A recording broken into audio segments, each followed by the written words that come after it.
Assalamualaikum warahmatullahi wabarakatuh. Yang terhormat Ibu Alvina Septiani, SAP MSI, selaku dosen pengampu mata kuliah Keuangan Publik. Sebelumnya perkenalkan, saya Felvi Jelita dari kelas A L1 Indralaya. Di sini saya akan menjelaskan pembelajaran yang diperoleh, menjelaskan pemahaman materi, dan juga bercerita pengalaman pembelajaran pada pertemuan pertama, yaitu ruang lingkup keuangan publik, tugas negara dalam perekonomian, dan perbedaan pengelolaan keuangan oleh institusi pemerintah dan non-pemerintah.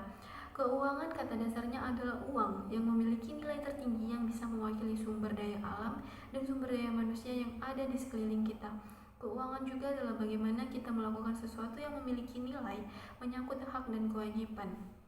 Jadi dapat saya pahami bahwa keuangan publik merupakan aspek penting dalam pengelolaan ekonomi suatu negara yang mencakup hak dan kewajiban yang dapat dinilai dengan uang. Kemudian, ruang lingkup keuangan publik dapat dibagi menjadi 4 komponen utama. Yang pertama itu adalah objek, yaitu meliputi semua hak dan kewajiban negara yang dapat dinilai dengan uang, termasuk kebijakan fiskal dan moneter.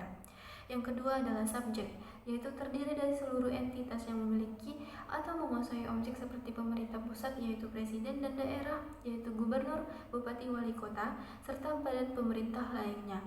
Ketiga, proses, yaitu mengacu pada bagaimana subjek mengelola objek, mulai dari perumusan kebijakan hingga pengambilan keputusan dan pertanggungjawaban. Yang keempat adalah tujuan, yaitu keuangan negara meliputi seluruh kegiatan hukum berkaitan dengan objek. Jadi dapat saya pahami bahwa dengan memahami keempat komponen ini, kita dapat lebih menghargai kompleksitas dan pentingnya pengelolaan keuangan publik dalam mendukung pembangunan dan pelayanan kepada masyarakat. Kemudian tugas negara dalam perekonomian. Tugas negara dalam perekonomian, pasal 3 menegaskan bahwa pengelolaan keuangan negara harus dilakukan secara tertib, transparan, bertanggung jawab, serta mendukung efisiensi dan keadilan ekonomi. APBN dan APBD digunakan sebagai instrumen untuk mencapai tujuan tersebut, seperti stabilitas, pertumbuhan, dan pemerataan ekonomi.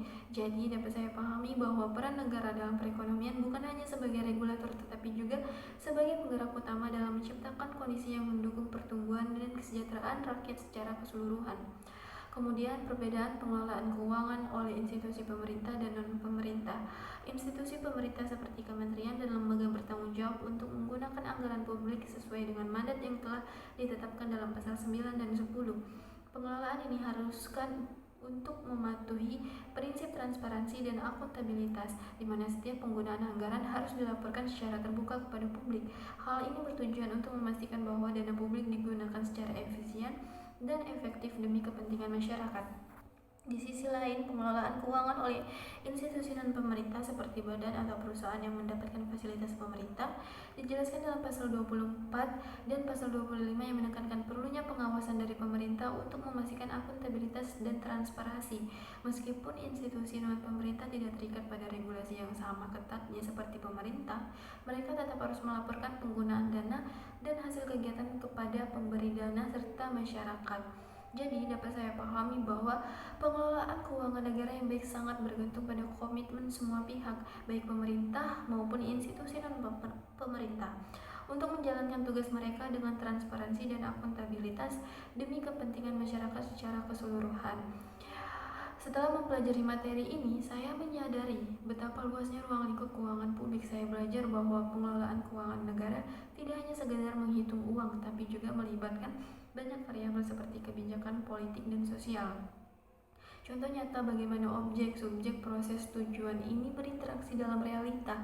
Misalnya saat pemerintah pusat mengeluarkan kebijakan fiskal baru, maka hal ini akan langsung mempengaruhi objektif keuangan daerah dan tentunya memerlukan proses analisis yang matang sebelum diimplementasikan. Selain itu, yang saya ambil adalah pentingnya transparansi dan akuntabilitas dalam pengelolaan keuangan publik. Jika setiap tahapan pengelolaan dapat dilacak secara transparan, maka akan lebih mudah untuk memastikan bahwa dana publik digunakan secara efektif dan efisien. Baiklah, mungkin itu saja yang dapat saya sampaikan. Lebih dan kurangnya saya mohon maaf. Saya ucapkan terima kasih. Wassalamualaikum warahmatullahi wabarakatuh.